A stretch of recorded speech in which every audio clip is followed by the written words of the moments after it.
अच्छा बेटा, ये हमारा अब अगला जो लेसन है, that is the formation of ionic bonding. ठीक है, आयनिक बॉन्ड बनता कैसे है ये हमने देखना है। कल तो हमने ये देखा था ना कि उसमें पॉजिटिव आयंस कैसे बनते हैं और नेगेटिव आयंस कैसे बनते हैं।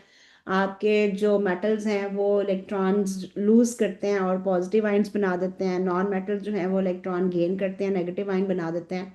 अब पॉजिटिव और नेगेटिव आयंस बनाने का पर्पस ये होता है कि उनका आउटरमोस्ट शेल कंप्लीट हो जाए।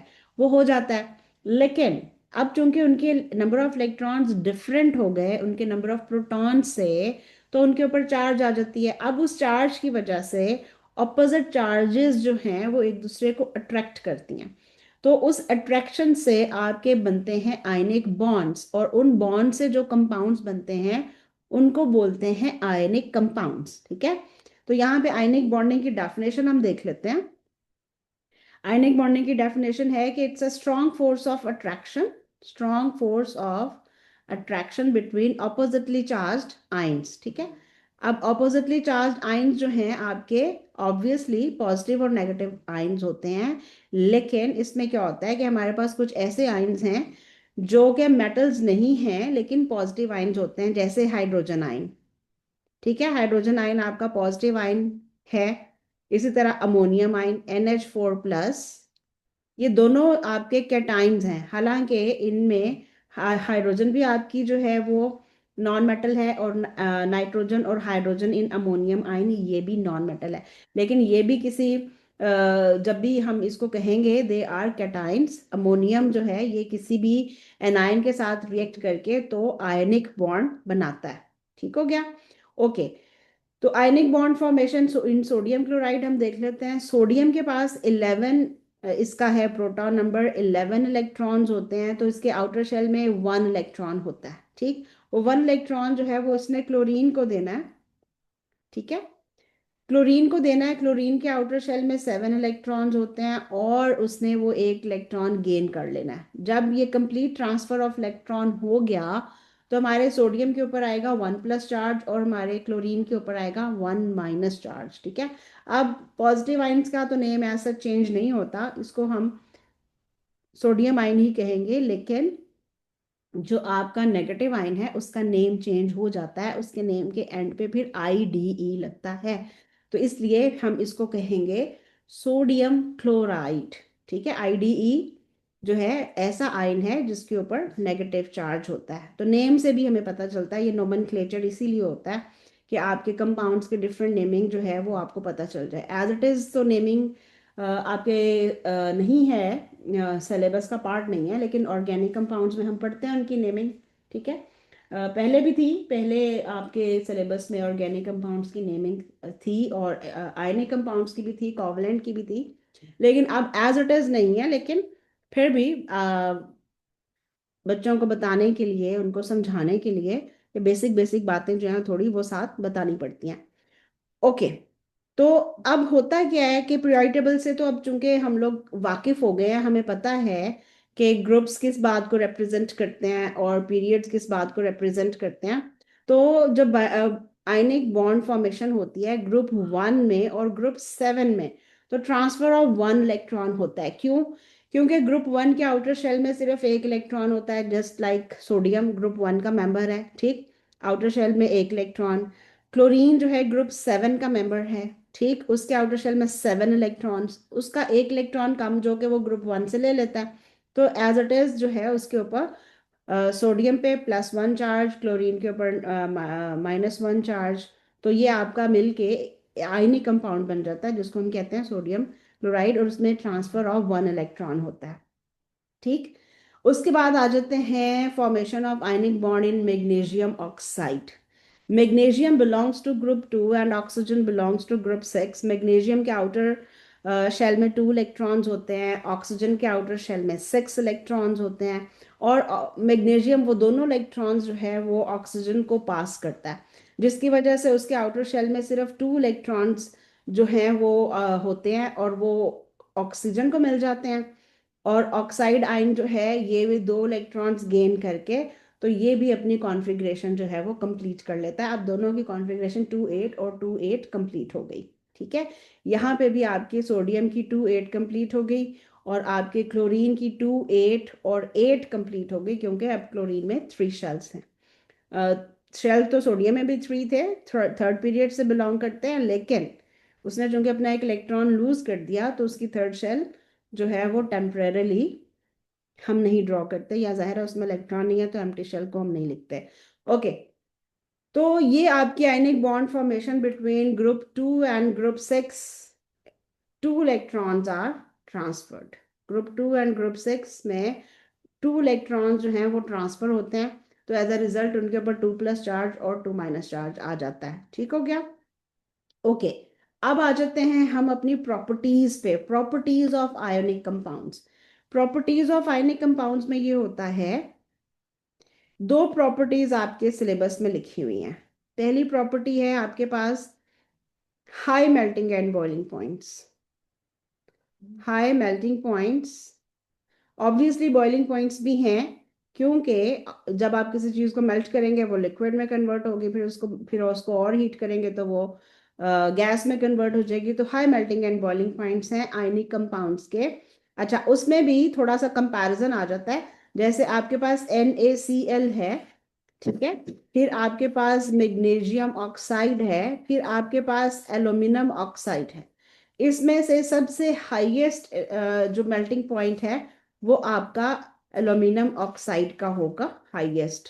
ठीक है, फिर उसके बाद सेकंड नंबर पे आ जाता है आपका सोडियम मैग्नीशियम ऑक्साइड का, और सबसे कम होता है आपका इसमें सोडियम क्लोराइड का, लोएस्ट मेल्टिंग पॉइंट होता है। ठीक है, अच्छा, अब इसकी रीजन क्या है लोएस्ट? इसमें इसकी रीजन हमेशा फोर्सेस ऑफ अट्रैक्शंस होती हैं।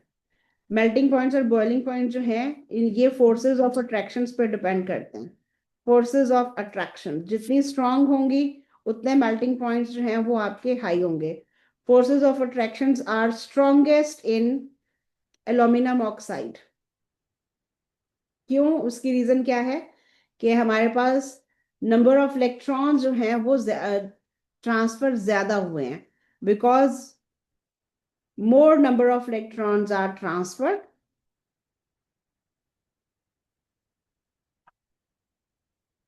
more number of electrons are transferred।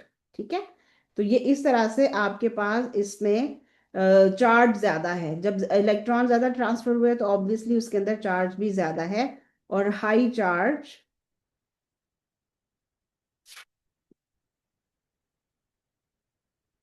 On positive and negative ions, इस तरह से। ठीक हो गया? ये आपका मैग्नीशियम ऑक्साइड और एल्यूमिनियम ऑक्साइड रिफ्रैक्टरी मटेरियल कहलाते हैं। रिफ्रैक्टरी मटेरियल, क्या इसका मतलब क्या होता है रिफ्रैक्टरी मटेरियल? के ये बहुत हाई टेम्परेचर को विदस्टैंड करते हैं, बर्दाश्त कर लेते हैं हाई टेम्परेचर को। इसी वजह से हम इनको फर्नेसेस की इनर लाइनिंग में यूज करते हैं। इनकी ब्रिक्स को फर्नेसेस की इनर लाइनिंग में यूज करते हैं, जहाँ पे हम बहुत ज्यादा हीट यूज करते हैं, बहुत ज्यादा फ्यूल बर्न करते हैं, वहां पे बहुत ज्यादा हीट प्रोड्यूस होती है। फर्नेसेस जो जो भट्टियां वगैरह होती हैं जिसमें हम काफी सारी चीजों को मेल्ट करते हैं, ठीक है, तो वहां पे हम इसको यूज करते हैं, और ये आपको देता है refractory material. It can withstand very high temperatures, क्योंकि इनके मेल्टिंग पॉइंट्स हाई होते हैं ना, तो इस वजह से ये हाई टेम्परेचर को बर्दाश्त कर लेते हैं। उसके बाद जो नेक्स्ट प्रॉपर्टी है वो है आपकी electrical conductivity of ionic compounds. ठीक है, तो इलेक्ट्रिकल कंडक्टिविटी जो है आपकी, ओके, तो प्रॉपर्टीज ऑफ आयनिक कंपाउंड्स की अगर हम बात करें ना, तो उसमें पहली प्रॉपर्टीज तो यही है हमारे पास कि उसके मेल्टिंग पॉइंट्स और बॉइलिंग पॉइंट्स जो हैं वो बहुत हाई होते हैं। और जो सेकंड प्रॉपर्टी है हमारे पास वो है ionic compounds are good electrical conductors. Ionic compounds are good electrical conductors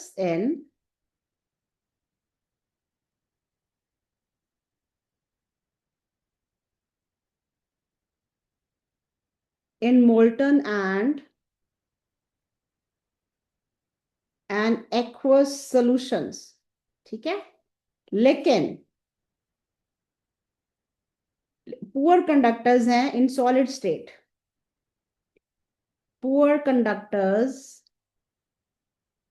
in solid state, mostly ये एग्जाम में 2 मार्क्स का क्वेश्चन आता है। और बच्चे कंडक्टर देख के समझते हैं कि वर्ड कंडक्टर देख लिया तो इसका मतलब ये होता है कि इलेक्ट्रॉन्स। नहीं भाई, आपके जो चार्जेस हैं वो जब फ्लो करते हैं तो इलेक्ट्रिसिटी फ्लो होती है, चाहे वो आपके इलेक्ट्रॉन्स हैं चाहे वो आपके पॉजिटिव नेगेटिव चार्जेस हैं आइंस की फॉर्म में। ठीक है, तो इलेक्ट्रोलिसिस में जैसे हमने पढ़ा था कि जो आपके आयंस होते हैं वो फ्री टू मूव होते हैं तो इलेक्ट्रिसिटी कंडक्ट होती है। इसी तरह से जो आपके आयनिक कंपाउंड्स हैं वो सॉलिड स्टेट में फिक्स्ड होते हैं। हमने पढ़ा है कि सॉलिड में पार्टिकल्स की शेप किस तरह की होती है। फॉर एग्जांपल आप समझ लो कि ये एक पॉजिटिव और नेगेटिव आयंस की एक लैटिस है। ठीक है, तो उसमें क्या होता है कि अब ये सारे आयंस जो हैं आपके पास एक जगह पे अटैच हैं, they are fixed in their positions. ठीक है, इस तरह से तो ये आपके इलेक्ट्रिसिटी कंडक्ट नहीं करेंगे क्योंकि ये आपके फिक्स्ड हैं। सॉलिड में आपके particles they are fixed positions पे होते हैं, रोटेट और वाइब्रेट करते हैं, फ्री मूव नहीं करते। ठीक है, लेकिन अगर आप इसको मेल्ट कर देते हैं, ये आपकी सॉलिड स्टेट है। ठीक, अगर आप इसको मेल्ट कर देते हैं तो मेल्ट करने में क्या होगा कि ये सारे आयंस जो हैं वो इस तरह से दूर दूर फैल जाएंगे, इस तरह से दूर दूर फैल जाएंगे। ठीक हो गया, तो ऑब्वियसली जब ये फ्री टू मूव होंगे लिक्विड स्टेट में, ये फ्री टू मूव होंगे। ठीक है, तो क्या होगा कि इसमें आपके पास इलेक्ट्रॉन्स जो हैं आयनिक फॉर्म में जब कंप्लीट ट्रांसफर ऑफ इलेक्ट्रॉन हो जाता है, आयंस बन जाते हैं, तो ये जो आयंस हैं आपके फ्री टू मूव हो जाते हैं, इधर उधर मूव करने लगते हैं।